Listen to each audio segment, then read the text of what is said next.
Welcome to our last episode of the day where we get to chit chat about radical acceptance. So, you will have had a couple of episodes and one on the amazing journey of emotions. And we don't talk a lot about that or enough about that, but I'm going to be sharing with that in mind that with my attachment trauma information courses, I got to understand that I'm consistently with this lovely left and right integrating, and so I'm okay with all emotions, but that's also because I have a secure attachment home. So I didn't get shamed with my emotions from my primary caregiver, who is the secure attachment figure, and then I have a twin, and so I got to be accompanied from the beginning of the womb, identical with another mammal. And that's why my 0 1 year old doesn't know this fear of inadequacy. It knows I'm a two people who shares what is a consistent contingent communicator. So when you have a secure attachment self with self, like we discussed in the longer episode,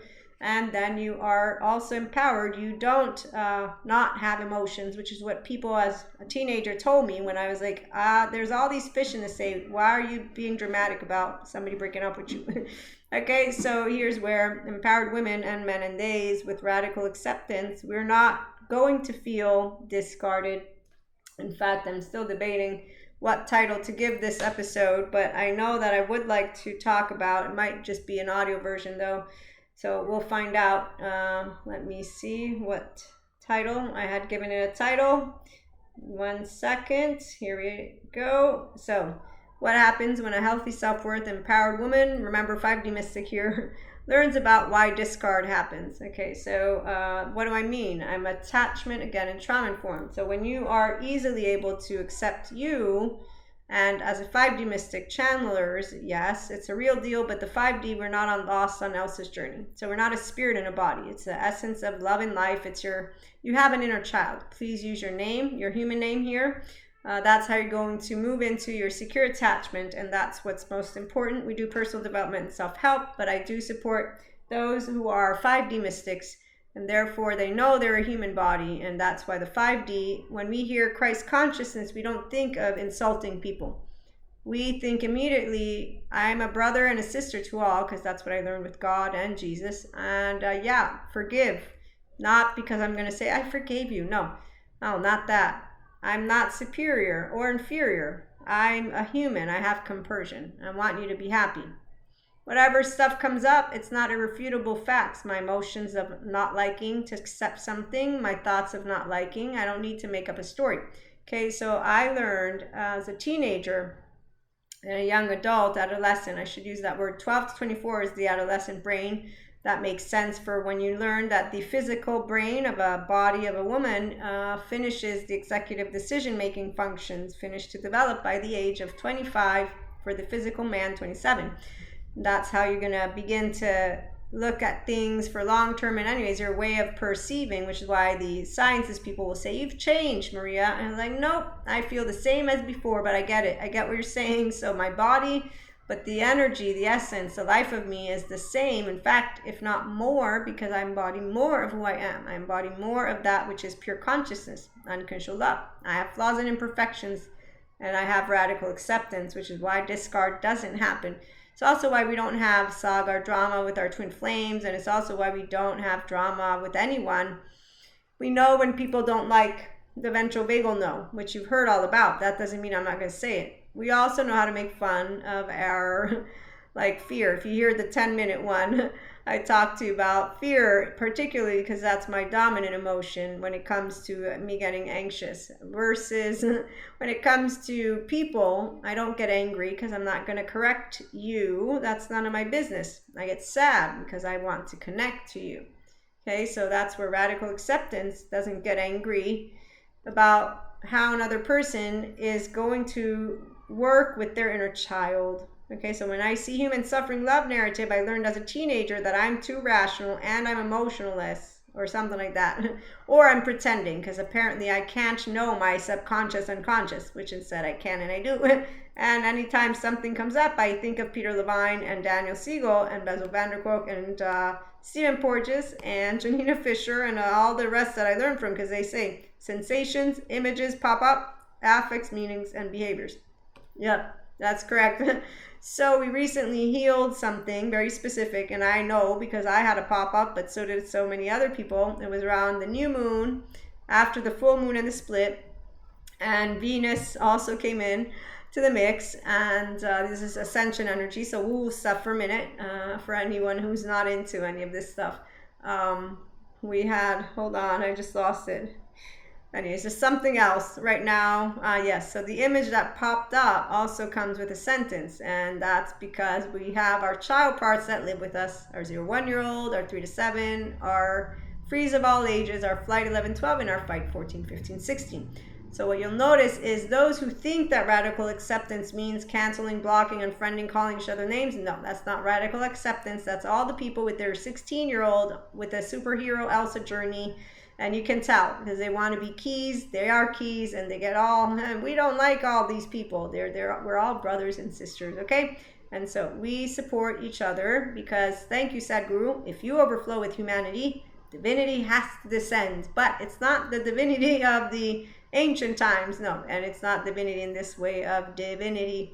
I use words however I want. It's my lovely inspiring human potential channel. You can ask me questions. I don't use dictionaries, and I'm not a linear thinker. My left mode is used to speak to you, but my right mode is in the lead, and it's analogical, and I'm systemic, and I'm conciliant, and I bring human, spiritual, and spirituality elements. Those are subject matters together, and you know what happens when you radically accept you and you meet a Cusco out and about while you're giving somebody some self-help support. You want to hear the story? Let's talk about this story. Okay, so this one's going to get funny. So I'm chit-chatting with a girlfriend of mine, and I've known her since I was a teenager, and we're talking about important business, her business, something she's still working through. Childhood trauma, most likely, yes, like a lot of stuff going on in this woman's life. So on that note, as I'm talking, this human being interrupts because I'm bringing human, spiritual, and spirituality elements, the subject matters together. And the man says, "Excuse me, you're confusing." Not he interrupts. "You're confusing spirituality and sciences." And I look over, and it was flattering though because he recognized my voice, and that was nice because I was like, I recognized him too. So this is when souls know each other. But he did the Cusco thing, which is a teenager thing, which is let me interrupt you and just tell you what I think, which is a 3-year-old thing, which is basically I want to be accepted by everyone just the way I am, and I know everything. Okay, so on that note, he comes in and interrupts and says, "I'm confusing things." And I say, "I'm bringing them together." And he says, no, hold on, I'm a mystic too. And I say, "Okay, what do you do?" "I'm a Reiki master, I'm a Akashic record reader, tarot card reader." No, I'm into the mystic stuff. And I forget what he says. Like, okay, but I'm bringing them, I'm connecting the dots. I said, I'm connecting them to that journey of being, person. And no, you see? And he shows me like I'm doing now, but he had different tattoos. And one is of Buddha and one is of quantum physics. And I was like, okay. So now I know the 3-year-old really wants the floor. So, and I'm curious now, because see, I'm curious. I'm like, okay, what does he have to say? Why am I doing this thing wrong? What am I doing wrong about what I'm talking about, right? So I said, okay, look, I speak usually in English because this is an Italian person. So can I just say, I'm not going to have time. There's music. We were chit-chatting. I'm just curious now. Why do you keep on saying, what's your opinion? Let me hear your opinion so that I can see. Maybe we're on the same page. And he says, yeah, sciences will prevail and spirituality will no longer exist or something like that. I was like, yes. Sciences explains spirituality. So correct, but I'm still doing this thing of connecting the dots. But thank you so much. Yes, we're on the same page. As you can see, we get to the end and together, but along the journey, we're choosing how to speak about it differently.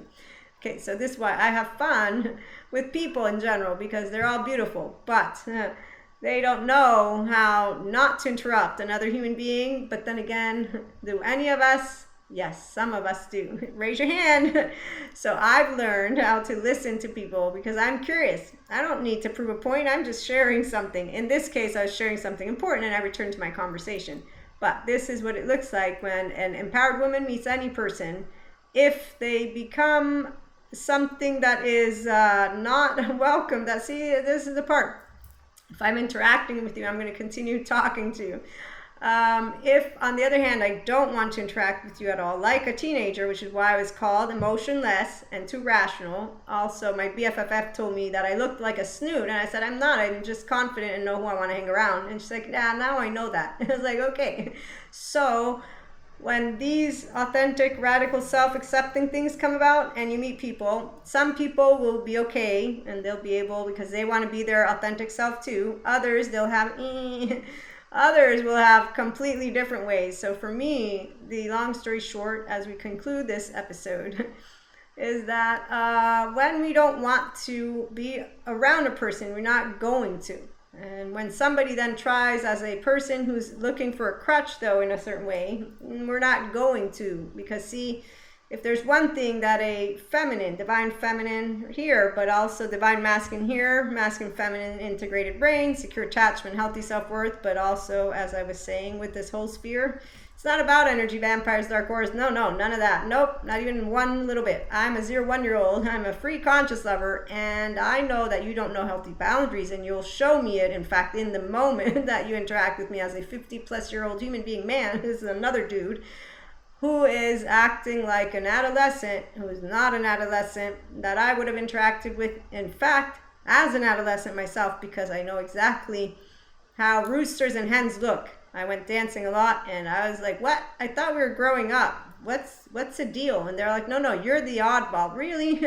And then you grow up even more, and you're like, oh, look, attachment trauma. Those researchers, therapists, they all found out how to explain to us what enlightenment soul age group people are. We're a secure attachment, restored embodiment, self people, decent human beings is what I'm going to call it. And it's called, oh, look, my 0-1-year-old. I accept you, and I know how to share with anyone who wants to get here emotional and mental regulation and mastery. So join us for more on personal development, self-help, being yourself, the authentic version, and having unconditional love with flaws, imperfections, and supporting the people who want to be here. Because there's a lot of people that want to be here. A lot of people want to be pachas because it's our mammalian heritage. So we're not doing anything special that deserves a magic wand. Nobody's a special key or a gift. We're all special as people. I do people.